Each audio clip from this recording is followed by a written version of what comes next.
Sabi nga, pag kiniklaim mo kasi yung bagay na gustong mangyari sa'yo, di ba yung pagpalakpak mo pa lang, yung pagsigaw mo pa lang, ina-attract mo kasi yung universe na ibigay sa'yo yung gusto mo. Kasi yung universe kasi, si God yan. Nakaw mo na, what you wish for, di ba? I will give it to you. Pag na-feel niya na yun yung gusto-gusto. So totoo lang ako, ganun ako lagi. Wini-whisper ko yung gusto ko. Hindi naman ako magaling actually, pare-pareho lang tayo. Siguro nagkataon lang na nauna lang ako. Pero tenyo naman, may sumusunod, Ma'am Chimi Labuen, or Uso, diba, Angie Kalikas. So sabihin, walang magaling. Nasa tao lang yan pagka gusto mo. Diba? Kasi, kung babalikan natin yung story ko sa networking, pareho kami ni Ramiel. Palakpakan nyo nga si Ramiel. Nakaka-inspire. Actually, very humble person. Engineer by profession. Diba, kinalimutan yung career niya. Then, nag-decide siyang sumunod. Sabi niya kanina, sumunod lang ako sa mga tao nag-guide sa akin. Diba, regardless kung ano man tinapos nila, ano man ang disposisyon sa buhay. Sumunod lang ako sa kanila. Kinalimutan ko, yung word niya, exactly, kinalimutan ko yung pagiging engineer ko. And I start afresh. Mind you guys, ganun-ganun yung story ko nung nag-start ako sa business. I'm accountant by profession, Vince Lister. Kaya lang, ang sabi dun, sundin ko lang daw yung upline ko. At definitely makakarating ako. Masama ang loob ko, bad trip ako. Diba? Hindi ko matanggap na siya yung tuturo sa akin. Pero, that is the key. Katulad na nandito ngayon, maybe some of you, until now, parang hindi mo matanggap na siya yung upline mo. Hindi mo matanggap na siya yung nag-invite sa'yo. Pero believe me, siya yung emisary sa'yo ni God. May reason bakit siya yung pinadala. Kasi ako, I'm too proud with my career. I'm too proud pag-graduate ko. Kaya sa totoo lang, pag nag-i-exam kami doon, pag tinatanong nila ako, nakapag-review ka na ba, Manny? Kailan ko mag-review? Alam mo yung ganun kakaangas. Kasi meron kang pride sa katawan kasi alam mo magaling ka. And maybe, yung iba si dito kung ba't hindi ka pa umangat. Kasi baka may ganun kang feeling. Baka feeling mo magaling ka, baka feeling mo mas malupit ka pa. Guys, if you decide to do this business, kopyahin nyo lang yung ginawa namin. Again, I have a lot of pride sa katawan. But when I decide na gusto ko lang tumama, and the key is to follow those people na nauna sa akin. Guys, na-rip out ko talaga yung pride ko. Di ba? Masakit. Pero ano bang gusto mo? Ma-pride ka sa katawan na hindi ka kumikita.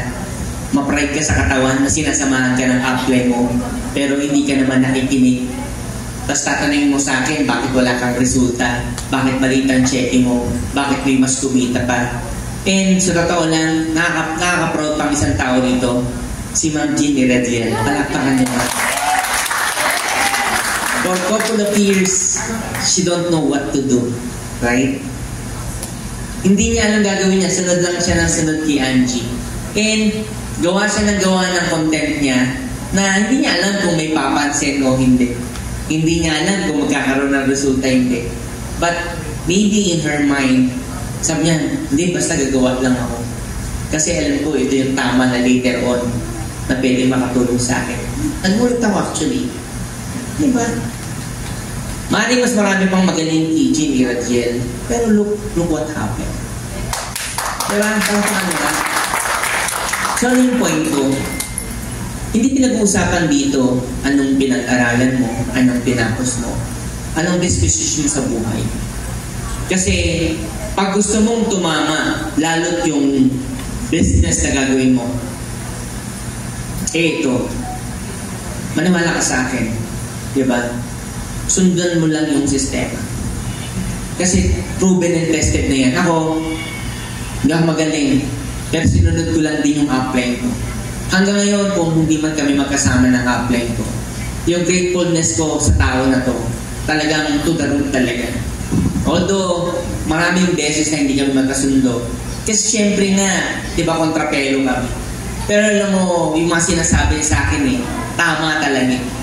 Na nung sinunod ko Di ba? Sabi mo, why not pakinggan mo muna? Kasi ilang beses mo nang pinilit yung talent mo eh.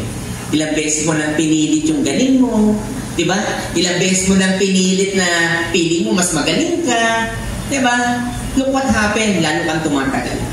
Sabi nga, the shortest route is to follow those people na nakarating na doon. Diba? That's the key. Kaya nga mayroong mentor, diba? May consultant. Bakit ba lumabas yung word na consultant? Bakit ba lumabas yung word na mentor? Kasi they've been there. Nauna na sila sa'yo. Maybe couple of months, couple of years. Diba? That's why the more na maraming experience ng tao na to, pag kinuha ng isang company, binabayaran talaga ng malaki. If you want to go past, try to be an empty person. Kailangan empty ka. The more na gusto mong matuto ng gusto sa iba, mas lalo kang maliligaw. Guys, maniwala ka, sekreto na sa upline. Hindi ka na ililigaw. Grabe. Maniwala kayo sa akin.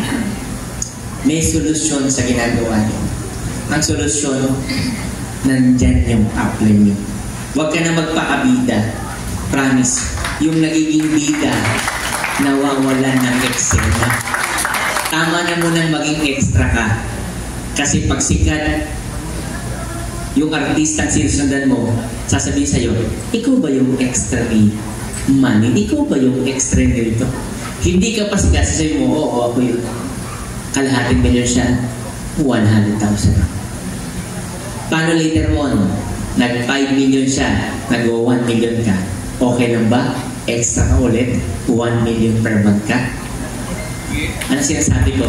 Guys, grabe yung mga apply niya. Palakpakan nyo nga yung mga apply niya. Napaka-organized nila. Diba sabi ko nga sa inyo, maaaring hindi sila perfecto. Maaaring may mga kulang pa sila. Tao lang naman mga yan. Pero pagkausap ko sila, isa lang ang nasa isip nila. Alam niyo kung sino? Kayo. Tama siya eh. Pwede na silang mamahinga. Pwede mamahinga. Tumata, pwede mamahinga. Pero katulad ko sila eh. Pareho kami ng pag-uugali. Ang naiisip namin yung mga taong katulad nyo at tumataya na gusto ng bagong buhay. Kasi itong business na to, kopya-kopya lang. Yes! Maniwala sa akin, kopya-kopya lang. Huwag ka na magpabida. Promise, maliligaw ka lang. Kung pili mo, nung lumaki check mo, pili mo, ikaw nagpalaki doon. Ako na nagsabi sa'yo, hindi. Team effort talaga to. Networking is a team effort.